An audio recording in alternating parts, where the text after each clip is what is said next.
ఆరోగ్యాభిలాషులందరికీ నా హృదయపూర్వక నమస్కారములు. గురక తగ్గాలంటే ఏం చేయాలో తెలుసుకోబోతున్నాం. ప్రపంచంలో అనేక వేల రకాల రోగాలు ఉన్నాయి.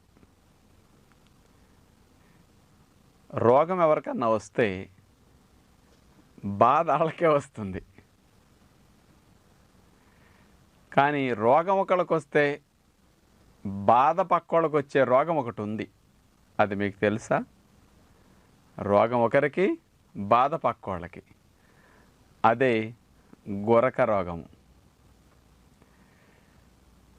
గురక పెట్టేవారికి మనకి ఇబ్బంది అవుతున్నా లేపితే నేనెక్కడ పెట్టాను అంటారు.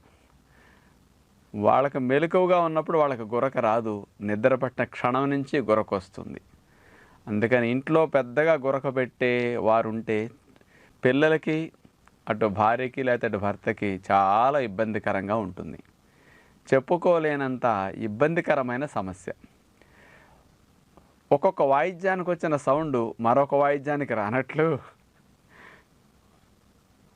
ఒక్కొక్కరికి వచ్చిన గురక సౌండ్ మరొకరికి రాదు. ఎందుకు అంటే గాలి ప్రయాణించే మార్గాల్లో వ్యత్యాసం వల్ల శబ్దాలు ఒక్కొక్కరికి మారుతూ ఉంటాయి సహజంగా. మరి గురక ఎందుకు వస్తుందనే విషయానికి వస్తే, మనకి కంఠ భాగం దగ్గర 2 రంధ్రాలు ఉంటాయి, 2 గొట్టాలు ఉంటాయి. ఒక గొట్టము అన్నవాహిక, ఒక గొట్టము శ్వాసనాళము. అన్నవాహికలోకి మనం త్రాగిన నీళ్లు, తిన్న ఆహార పదార్థాలు చేరి అక్కడి నుంచి పొట్టకి ప్రయాణిస్తాయి. గాలి గొట్టము ద్వారా గాలి ఊపిరితిత్తులకు ప్రయాణిస్తాయి. ఈ 2 గొట్టాలకి పైన ఒక జంక్షన్లా ఉంది. ఇప్పుడు మీకు కనిపిస్తున్నది కదా ఇక్కడ వీడియోలో చూస్తే. మనం పీల్చిన గాలి ముక్కు రంధ్రాల గుండా వెళ్ళి ఆ జంక్షన్కి వెళ్ళి అక్కడి నుంచి గాలి గొట్టాల గుండా లంగ్స్కి వెళుతుంది. తిన్న ఆహార పదార్థాలు, మింగిన నీళ్లు ఇవన్నీ కూడా గొంతు భాగం దగ్గర జంక్షన్కి వచ్చి అవి అన్నవాహికలోకే వెళ్ళాలి. కానీ 2 ద్వారాలు తెరుచుకునే ఉంటాయి. కానీ ఆహార పదార్థాలు, నీళ్లు అన్నవాహికలోకి వెళుతూ పక్కనే గాలిగొట్టం కూడా తెరుచుకుని ఉంది కదా, అందులో కూడా వెళ్ళిపోతే మనకు ప్రాణాపాయం కలుగుతుంది. అంచేత అట్లా కలగకుండా మన మింగిన ముద్దలు, త్రాగిన నీళ్లు కేవలం అన్నవాహికలోనే పడేటట్లుగా తోయబడే విధముగా ఎపిగ్లాటిస్ అని ఒక మూత లాంటిది తెడ్డులాగా పనిచేసే విధముగా గొంతు భాగంలో ఏర్పాటు చేస్తుంది. ఇప్పుడు మీకు కనిపిస్తున్న చూడండి ఎపిగ్లాటిస్, అది తెడ్డులాగా. ఇప్పుడు పిండి రుబ్బేటప్పుడు అంచునన్న పిండి లోపలికి తొయ్యాలనుకోండి, చేయి పెట్టి ఎగేస్తే వెళుతుంది. లేకపోతే వెట్ గ్రైండర్లకి ఒక తెడ్డు మొక్కలాగా ఒకటి పెడతాడు, అది ఆటోమేటిక్గా తోసేస్తూ ఉంటుంది. మీరు ఎప్పుడు గుటకేసినప్పుడల్లా ఈ మూత కిందకు వచ్చి ఈ ఆహార పదార్థాల నీళ్ళని అన్నవాహికలో పడేటట్టు తోస్తుందన్నమాట. ఈ మూత గుటకేయటం అయిపోయిన వెంటనే మళ్ళీ పైకి వెళ్ళిపోతుంది. గుటకేసిన క్షణంలోనే కిందకు వస్తుంది, మళ్ళీ ఒక సెకండ్లోనే పైకి వెళ్ళిపోతూ ఉంటుంది. ఎన్ని గుటకలేస్తే అన్నిసార్లే కిందకు వస్తుంది, మళ్ళీ ఆటోమేటిక్గా పైకి వెళ్ళిపోతుంది. ఎందుకు పైకి వెళ్ళిపోతుంది? కిందకి అట్లాగే ఉండొచ్చు కదా అనొచ్చు. గాలి వెళ్ళే గొట్టానికి మూత అట్లాగే ఉంటే అడ్డం అవుతుంది, అందుకని తొయ్యటానికి కిందకు వస్తుంది, ఆటోమేటిక్గా పైకి వెళ్ళిపోతూ ఉంటుంది. ఇది నిరంతరం జరిగే ప్రక్రియ. మనకెప్పుడైతే నిద్ర పడుతుందో, నిద్ర పట్టిన వెంటనే చేతులు వాలిపోతాయి, మెడ వాలిపోతుంది, శరీరం పట్టు వదిలేస్తుంది. అలాగే నిద్ర పట్టిన వెంటనే గొంతులో ఉన్న ఈ మూత కూడా మెడ వాలినట్టుగా టక్కన వాలిపోతుంది. మెలకు ఉన్నంతసేపు మూత పైకి వెళుతుంది, మింగినప్పుడే కిందకు వస్తుంది. కాబట్టి గాలి బాగా వెళుతుంది. అందుకని మెలకు ఉన్నప్పుడల్లా గురక రాదు మనకి. నిద్ర పట్టినప్పుడు ఎందుకు గురక వస్తుందో తెలుసండి? ఈ గొంతు భాగంలో ఉండే ఈ ఎపిగ్లాటిస్ అనే మూత కిందకు వాలిపోతుంది. కిందకు వాలేసరికి గాలి మార్గం సందులో నుంచి వెళ్ళాలి, ఆ ఇరుకు మార్గంలో నుంచి వెళ్ళాలి. అందుకని ఇరుకు మార్గంలోంచి గాలి వెళ్ళేటప్పుడు అది సన్నటి వారికి సరిపోతుంది.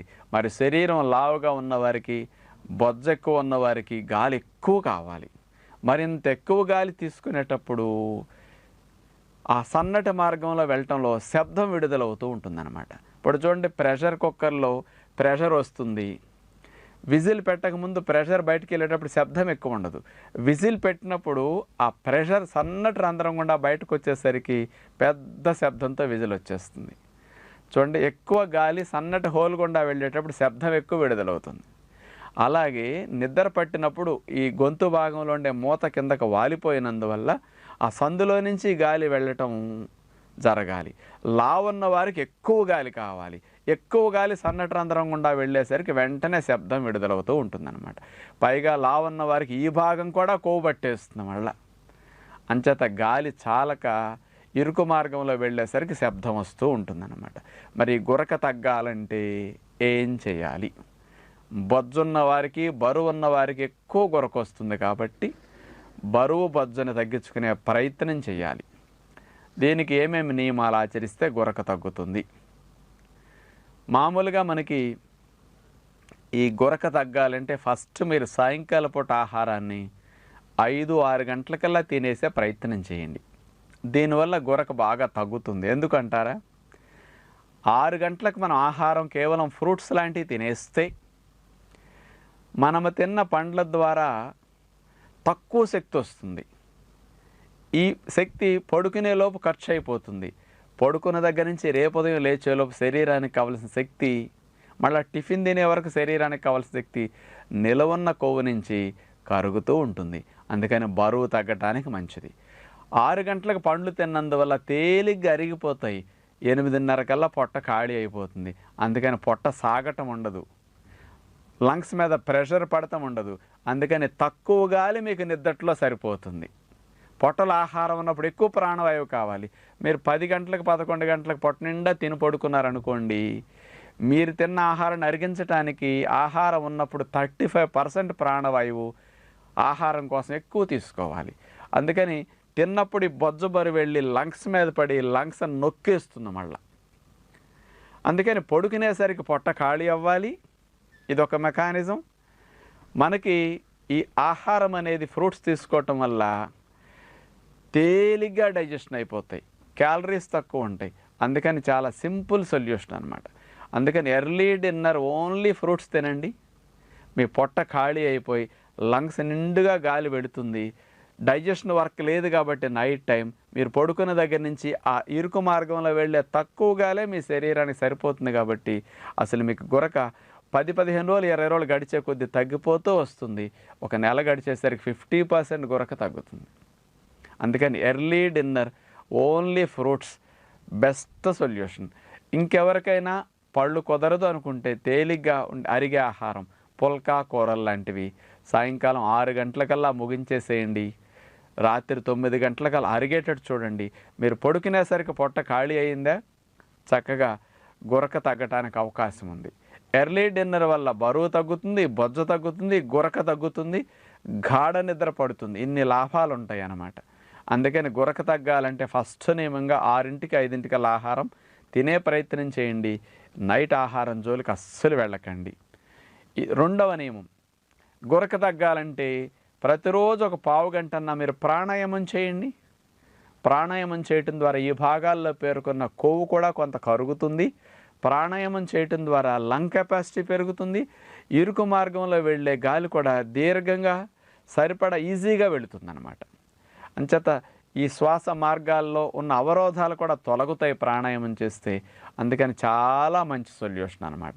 కొద్దిగా పావు గంట సేపు ప్రాణాయామం చేయగలిగితే. ఇంకోటి, మీకు గురక బాగా తగ్గాలనుకున్నప్పుడు, మరి బరువు బొజ్జ కూడా తగ్గాలంటే మధ్యాహ్నం కూడా మీరు పుల్కాలు తినండి, అన్నము తినకుండా. కాస్త 2 పుల్కాలు కూరలు ఎక్కువ తిన్నారనుకోండి, ఆటోమేటిక్గా బరువు బొజ్జ 2 తగ్గిపోతాయి. ఎందుకో తెలుసా? మన బొజ్జ వెళ్ళి ఊపిరితిత్తుల్ని 25-30% మూసేస్తుంది, నొక్కేస్తుంది. అందుకని గాలి చాలక ఫోర్స్ ఎక్కువ తీసుకోవాల్సి వస్తుంది అనమాట. అందుకని పుల్కా కూర తీసుకుంటే ప్రెషర్ తగ్గుతుంది లంగ్స్ మీద, బొజ్జు తగ్గుతుంది, బరువు తగ్గుతుంది అనమాట. అంచేత మీరు ఇట్లా కనుక మార్పు చేయగలిగితే గురకని ఈజీగా తగ్గించుకోవచ్చు. మీకు ఇంకొకటి, ప్రధానంగా బరువు తగ్గే కొద్దీ శ్వాస మార్గాలు ఫ్రీ అవుతాయి కాబట్టి అంత ఇబ్బంది అనిపించదు. ఇంకెవరికైనా కాస్త ముక్కులు అవరోధాలు అయి ఉంటే కొంచెం ఒక అరగంట వ్యాయామాలు చేసి అప్పుడు ప్రాణాయామం చేయండి. అవరోధాలు తగ్గినా కూడా గురక తగ్గుతూ ఉంటుందన్నమాట. అంటే గురక అనేది తగ్గటానికి మందులు ఉండవు. కొంతమందికి లావు ఎక్కువైనందుకు ప్రాణవాయువు చాలక నిద్దట్లో ఉలిక్కిపడి లెగుస్తుంటారు. గాలి అందక నిద్ర 4-5 సార్లు మెలకువ వచ్చేసి బలవంతంగా లేపేస్తుంది శరీరం. ఇలాంటి స్థితి ఉన్న వారికి కూడా బెస్ట్ డిన్నర్ ఓన్లీ ఫ్రూట్స్, ఇది ప్రాణాయామం. ఈ 2 చేసి చూడండి. మధ్యాహ్నం అన్నం మానేసి పుల్కాలు తినండి. చక్కగా మీరు బరువు తగ్గించుకోవటానికి, కొవ్వును కరిగించుకోవడంతో పాటు గురక ఆటోమేటిక్గా మీకు బోనస్లా తగ్గిపోతుంది. గురక కోసం ఈ నియమాలు చేయండి, బరువు బజ్జ కూడా తగ్గిపోతుంది. ఇలా మీరు చేస్తారని ఆశిస్తూ అందరికీ సెలవు. నమస్కారం.